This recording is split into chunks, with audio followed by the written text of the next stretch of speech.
সরকারি উদ্যোগে এই কাঁঠাল রপ্তানির জন্য বাণিজ্যিক ভিত্তিতে কোনো প্রতিষ্ঠান গড়ে তুলবেন কিনা? প্রধানমন্ত্রী দেশবাসীর সামনে কাঁঠাল কি বিদেশে রপ্তানি করার লক্ষ্যে বলেছেন। মাননীয় স্পিকার, আমার প্রশ্ন, বাণিজ্য মন্ত্রী মহোদয় অনুগ্রহ করে বলিবেন কি নিত্য প্রয়োজনীয় দ্রব্যের মূল্য নিয়ন্ত্রণে সরকার কি কার্যকর পদক্ষেপ গ্রহণ করিয়াছে? ধন্যবাদ মাননীয় স্পিকার। মাননীয় প্রতিমন্ত্রী, বাণিজ্য মন্ত্রণালয়।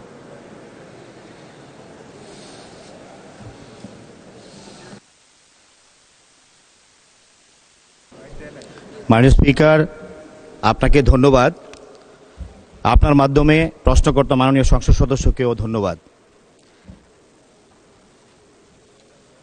দেশে নিত্য প্রয়োজনীয় পণ্যের মূল্য সহনীয় পর্যায়ে রাখা এবং ভোক্তাদের স্বার্থ সংরক্ষণের লক্ষ্যে সরকার বিভিন্ন কার্যকর পদক্ষেপ গ্রহণ করেছে। গৃহীত পদক্ষেপসমূহ নিম্নরূপ: নিত্য প্রয়োজনীয় পণ্যের উৎপাদন, আমদানি, মজুদ, সরবরাহ ও মূল্য পরিস্থিতি নিয়মিত পর্যবেক্ষণ করা হচ্ছে এবং এই বিষয়ে সংশ্লিষ্ট মন্ত্রণালয়, বিভাগ, সংস্থা, ব্যবসায়ী প্রতিনিধিদের সঙ্গে নিয়মিত পর্যালোচনা সভা অনুষ্ঠিত হচ্ছে। ভোজ্য তেল, চিনি, ডাল, পেঁয়াজ, আটা, চাল সহ গুরুত্বপূর্ণ পণ্যের পর্যাপ্ত সরবরাহ নিশ্চিত করতে প্রয়োজনীয় নিয়ম অনুযায়ী আমদানি সহজীকরণ এবং প্রয়োজনীয় ক্ষেত্রে শুল্ক ও কর হার যৌক্তিকীকরণের এবং বিকল্প আমদানি অনুসন্ধানের কার্যক্রম গ্রহণ করা হয়েছে। বাজারে কৃত্রিম সংকট, মজুতদারি, অযৌক্তিক মূল্য বৃদ্ধি ও অসাধু ব্যবসায়িক কার্যক্রম প্রতিরোধে জাতীয় ভোক্তা অধিকার সংরক্ষণ অধিদপ্তরের মাধ্যমে নিয়মিত বাজার তদারকি ও অভিযান পরিচালনা করা হচ্ছে এবং আইন ভঙ্গকারীদের বিরুদ্ধে আইনানুগ ব্যবস্থা গ্রহণ করা হচ্ছে। নিম্ন ও নিম্ন মধ্য আয়ের জনগোষ্ঠীর জন্য টিসিবির মাধ্যমে সাশ্রয়ী মূল্যে নিত্য প্রয়োজনীয় পণ্য বিক্রয় কার্যক্রম অব্যাহত রাখা হয়েছে। বাজারে প্রতিযোগিতামূলক পরিবেশ বজায় রাখা এবং সরবরাহ শৃঙ্খল সাপ্লাই চেইন কার্যকর করার লক্ষ্যে সংশ্লিষ্ট অংশীজনদের সঙ্গে সমন্বিত কার্যক্রম পরিচালনা করা হচ্ছে। পণ্যের বাজার পরিস্থিতি নিবিড়ভাবে পর্যবেক্ষণপূর্বক প্রয়োজনীয় ক্ষেত্রে দ্রুত নীতিগত সিদ্ধান্ত গ্রহণ করা হচ্ছে যাতে সাধারণ ভোক্তাদের উপর মূল্যবৃদ্ধির নেতিবাচক প্রভাব কমানো যায়। ধন্যবাদ মাননীয় স্পিকার। মাননীয় সদস্য এ কে এম ফজলুল হক মিলন একটি সম্পূরক প্রশ্ন করতে পারেন।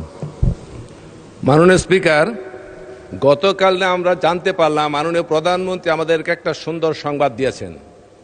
সেটি হচ্ছে এই জাতীয় ফল কাঁঠাল চীনে রপ্তানি করার একটা ব্যবস্থা হয়েছে এবং এটা আমাদের জন্য খুব অত্যন্ত আনন্দের সংবাদ। এই জন্য মাননীয় প্রধানমন্ত্রীকে আমরা ধন্যবাদ জানাই, কৃতজ্ঞতা জানাই। আমার এলাকা কালীগঞ্জ এবং গাজীপুরে প্রচুর পরিমাণে কাঁঠাল উৎপাদিত হয় এবং এই সিজনে যখন এক সমানে কাঁঠাল পেকে যায় সেগুলো অনেক কম মূল্যে আমাদেরকে বিক্রি করতে হয়, কারণ দূরবর্তী স্থানে নেওয়া খুব কষ্টকর হয়। আমি মাননীয় বাণিজ্য মন্ত্রীর কাছে জানতে চাই যে দেশের অর্থনীতিকে সমৃদ্ধ করার জন্য আমার এলাকায় সরকারি উদ্যোগে এই কাঁঠাল রপ্তানির জন্য বাণিজ্যিক ভিত্তিতে কোনো প্রতিষ্ঠান গড়ে তুলবেন কিনা, অথবা বেসরকারি উদ্যোগে যদি কোনো প্রতিষ্ঠান আমরা করি, প্রক্রিয়াজাত প্রতিষ্ঠান, সেইগুলিকে ইনসেন্টিভ দেওয়ার কোনো ব্যবস্থা গ্রহণ করবেন কিনা? ধন্যবাদ মাননীয় স্পিকার। মাননীয় বস্ত্র ও পাট প্রতিমন্ত্রী শরীফুল আলম। মাননীয় স্পিকার, আপনাকে ধন্যবাদ। আপনার মাধ্যমে মাননীয় প্রশ্নকর্তা সংসদ সদস্যকেও ধন্যবাদ জানাচ্ছি। আসলে কাঁঠাল আমাদের জাতীয় ফল। আমরা গতকালকে যেমনিভাবে আনুষ্ঠানিকভাবে পার্লামেন্টে মাননীয় প্রধানমন্ত্রী দেশবাসীর সামনে কাঁঠাল কি বিদেশে রপ্তানি করার লক্ষ্যে বলেছেন এবং গত কয়েকদিন আগে উনি যখন চীন সফর করেন সেখানে উনি একটি এমইও করেছেন চীনের সাথে, যাতে এই কাঁঠাল জাতীয় ফলকে বিদেশে রপ্তানি করা যায়।